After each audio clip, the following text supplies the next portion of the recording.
Hey guys, Christiana here for Card Player TV. For this edition of Strategy, we're going to talk about playing with an aggressive table image.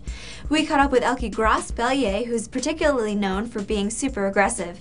We asked him if he can still pull off big bluffs. Well, I can still do it, but I don't do it so much. Actually, it depends. It really depends on the guys. You really have to pick up the right guys. I mean, some guys are like a little bit too scared, or like they really want to survive, or like some guys are not willing to take much risk. It's easier to put them against these guys, but like usually people pay me off a lot, so and they bluff me a lot too. So it's like these days I play a little bit tighter, I guess. Yeah, I mean I'm very aggressive when I need to, but I try not to like make like the line is very very thin line between like being really aggressive enough to get all the chips and too aggressive and like blow up like Kevin Saul did yesterday. Oh yeah. And I don't want that to happen to me, so I'm like still being patient, and I just try to like get a good feel for the players at the table. And like it's kind of weird actually, because like so many players play so much different against me. Like some players, they really respect me a lot and they play tight against me and they try not to get involved, and some other guys are gonna try to bluff me no matter what, just because they want to tell their friends that they bluff me or something like that. So it's like really important to get a good feel for where everybody is at compared to playing to me. So I'm just like they're trying to get a good feel for the table, and then I adapt. Because of having an aggressive table image, players often make more plays against you.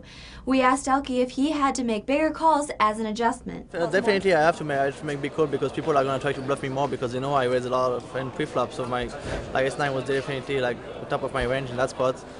So I have to make bigger calls sometimes, but like then again I have to be careful, because some players are going to adapt to it, but some players are just going to play the cards and like they're not going to move in with kings or aces. So I really have to be smart about it and not make them overvalue my hand and not overvalue my image too, because like some players they not so much aware of my image. And but then again I've been playing pretty tight this whole tournament. I mean like I didn't like the structure is so slow that we really have a lot of time, and like a lot of players are not giving up their hands, so there's like no point in trying to bluff somebody that's never gonna fold. So I'm just trying to get the goods and get it in when I have it. We also asked Elky what advice he would give to other players who struggle with having an aggressive table image. Oh well, I mean the key thing in poker is always to pick your spot well and analyze the situation very well every time, because every situation is different and you have to adapt all the time. I mean, I don't think you can be like very aggressive all the tournament. It doesn't work anymore. Like there's some spots in Festa Lago I was very aggressive because I had a chip lead and the table was right, but you really have to adapt. Like when people play back at you a lot, or when you have bad position on the table or not that many chips, or when the ante are small compared to the blind, sometimes you really have to like step down your game and like wait a bit. So I think the key is really to adapt to the table you're playing, to your own image, and to how opponents are reacting, and like a good feel for the flow of the table is very important, I think.